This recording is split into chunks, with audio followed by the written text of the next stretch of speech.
আসসালামু আলাইকুম। আজকের আলোচনা একটা বেশ গভীর বিষয় নিয়ে।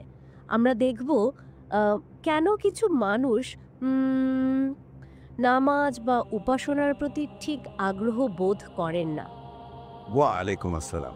হ্যাঁ, এটা আসলেই একটা গুরুত্বপূর্ণ প্রশ্ন।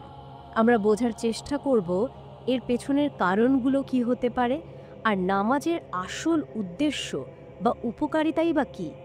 হয়তো আমরা সেটা ঠিকমতো জানিই না। ঠিক বলেছেন। এটা তো শুধু কিছু নিয়ম-কানুন পালনের ব্যাপার না। এর ভেতরে আছে স্রষ্টা আর সৃষ্টির একটা গভীর ব্যক্তিগত সম্পর্কের দিক। হুম। আর এই সম্পর্কটা কেন জরুরি আর নামাজ কিভাবে সেখানে সাহায্য করে সেটাই একটু খুলে বলার চেষ্টা করব আমরা।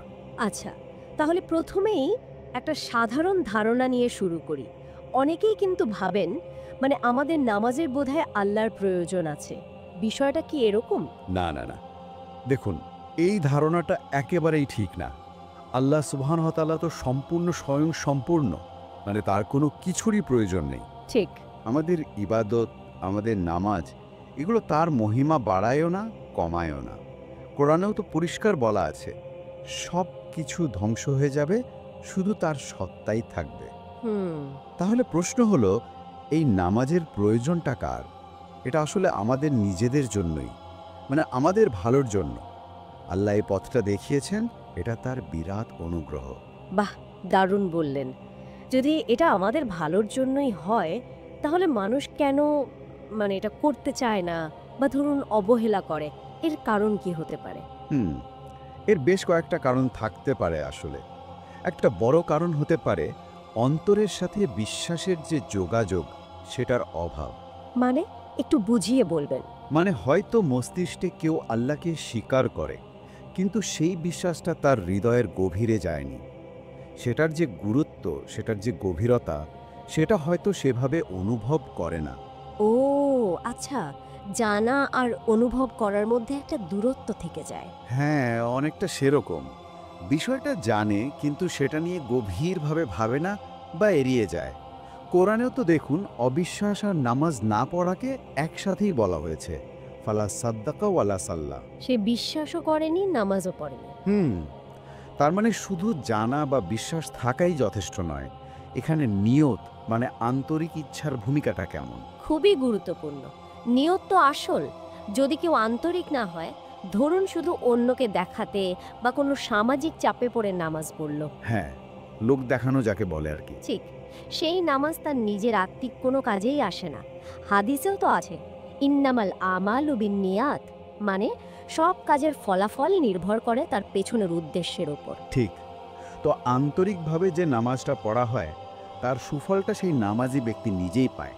এটা একটা ব্যক্তিগত ব্যাপার। আচ্ছা, তাহলে নামাজের মূল উদ্দেশ্যটা ঠিক কি? এটা কি কেবল শাস্তি থেকে বাঁচার একটা উপায়? জাহান্নামের ভয় বা এরকম কিছু? না, দেখুন, মূল লক্ষ্যটা শুধু নেতিবাচক কিছু থেকে মুক্তি পাওয়া নয়।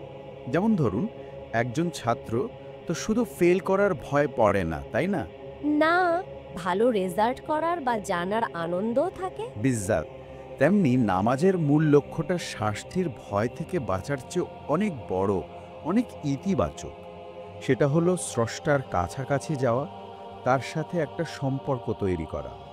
আল্লাহ তো কোরআনে মুসা আলাইহিস সালামকে বলছেন, আকিমিস সালাতা লিযিকরি। আকিমিস সালাতা লিযিকরি, মানে আমাকে স্মরণ করার জন্য নামাজ প্রতিষ্ঠা করো। হ্যাঁ। এই স্মরণ করা বা জিক্র, এটার মানে কি? শুধুই কি মুখে নাম নেওয়া? না, স্মরণ করা এখানে অনেক গভীর অর্থে।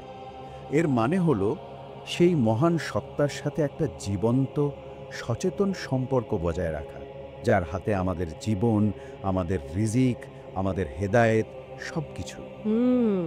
এই সম্পর্কটা তো আর একদিনের না, এটা অনন্তকালের।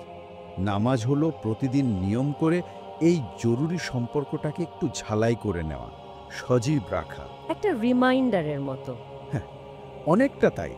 এটা মনে করিয়ে দেয় আমরা কোথা থেকে এসেছি, কোথায় যাব, জীবনের আসল উদ্দেশ্যটা কি।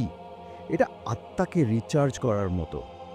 আচ্ছা, এই আত্মিক সংযোগ বা স্মরণের বাইরে নামাজের কি আমাদের প্রতিদিনের জীবনে অন্য কোনো বাস্তব উপকারিতাও আছে? অবশ্যই আছে। আল্লাহ নিজেই তো বলেছেন, ইন্না সালাতা তানহা আনিল ফাহাশা ওয়াল মুনকার, মানে নিশ্চয়ই নামাজ অশ্লীল ও মন্দ কাজ থেকে বিরত রাখে। এটা তো খুব শক্তিশালী একটা কথা। হ্যাঁ, এটা একটা কি বলবো, আধ্যাত্মিক ঢালের মতো কাজ করে। আমাদের চারপাশে আজকাল কত রকম খারাপ প্রভাব, তাই না? ফোনে, টিভিতে, বন্ধুদের আড্ডায়। ঠিক। নিয়মিত আর আন্তরিকভাবে যদি নামাজ পড়া হয়, তাহলে সেটাই সব খারাপ জিনিসের বিরুদ্ধে আমাদের ভেতরে একটা প্রতিরোধ শক্তি তৈরি করে। এটা কিভাবে কাজ করে? মানে অশ্লীলতা থেকে রক্ষা করে কিভাবে? দেখুন, ব্যাপারটা হলো, খারাপ বা অশ্লীল জিনিসের মধ্যে একটানা থাকলে প্রথম প্রথম খারাপ লাগলেও আস্তে আস্তে সেটা গা সওয়া হয়ে যায়, বিবেকটা ভোঁতা হয়ে আসে। ঠিক। নামাজ ঠিক এর উল্টো কাজটা করে। নিয়মিত আল্লাহর সামনে দাঁড়ানো, নিজেকে পর্যালোচনা করা, এটা আমাদের বিবেককে সজাগ রাখে, ভালো মন্দের পার্থক্যটা বুঝতে সাহায্য করে। ও আচ্ছা। ফলে অন্যায় বা খারাপ কাজের প্রতি একটা স্বাভাবিক বিতৃষ্ণা তৈরি হয়, অন্তরটা পরিষ্কার থাকে। এটা একটা নিয়মিত পরিশুদ্ধির প্রক্রিয়া। বুঝতে পারলাম। আচ্ছা, এই যে নামাজের প্রতি ভালোবাসা তৈরি করা, সন্তানদের ক্ষেত্রে এটা কিভাবে করা যেতে পারে? প্রায়ই তো দেখি জোর করার একটা প্রবণতা থাকে। হ্যাঁ, এটা একটা খুব জরুরি বিষয়। এখানে তারবিয়া বা প্রতিপালনের ধারণাটা আসে। জোর করে কিছু চাপিয়ে দেওয়া আর ভালোবাসা দিয়ে ধীরে ধীরে গড়ে তোলার মধ্যে অনেক পার্থক্য। সন্তানদের আগ্রহী করার সবচেয়ে ভালো উপায় হলো বাবা মা নিজেরা নামাজকে ভালোবাসা, সেটার গুরুত্ব দেওয়া। শিশুরা তো দেখে শেখে। হ্যাঁ, তারা তো অনুকরণ করে। ঠিক, যখন তারা দেখবে বাবা মা আগ্রহ নিয়ে যত্ন করে নামাজ পড়ছে, তখন স্বাভাবিকভাবেই তাদের মধ্যেও একটা আগ্রহ তৈরি হবে। একটা চারাগাছকে যেমন যত্ন করে বড় করতে হয়, ধমক দিয়ে নয়। সুন্দর উপমা। আর পাশাপাশি তাদের জন্য সবসময় আল্লাহর কাছে দোয়া করতে হবে। মূল কথা হলো নিজেরা আদর্শ হওয়া আর ধৈর্য ধরে ভালোবাসা দিয়ে পথ দেখানো। তাহলে সব মিলিয়ে যা বোঝা গেল, নামাজ আসলে কোনো রুটিন বা বোঝা নয়। এটা বরং স্রষ্টার সাথে আমাদের ব্যক্তিগত সম্পর্কটাকে আরও গভীর করার আর নিজেদের আত্মিক আর নৈতিকভাবে ভালো রাখার একটা দারুণ উপায়। আর এর উপকারিতাটা আসলে একান্তই আমাদের নিজেদের জন্য। একদম, এটা সৃষ্টার পক্ষ থেকে আমাদের জন্য একটা বিশেষ উপহার। এই উপহারটা আমরা কিভাবে গ্রহণ করব, কিভাবে কাজে লাগাবো, সেই সিদ্ধান্তটা আমাদের। আজকের আলোচনা তাহলে এখানেই শেষ করি। আশা করি এই কথাগুলো আমাদের সবাইকে নামাজের আসল গভীরতা নিয়ে নতুন করে চিন্তার খোরাক যোগাবে। আসসালামু আলাইকুম। ওয়ালাইকুম আসসালাম। আমাদের সাথে থাকার জন্য আপনাদের ধন্যবাদ। এমন আরও আলোচনা শুনতে চাইলে আমাদের চ্যানেলটি সাবস্ক্রাইব করতে পারেন।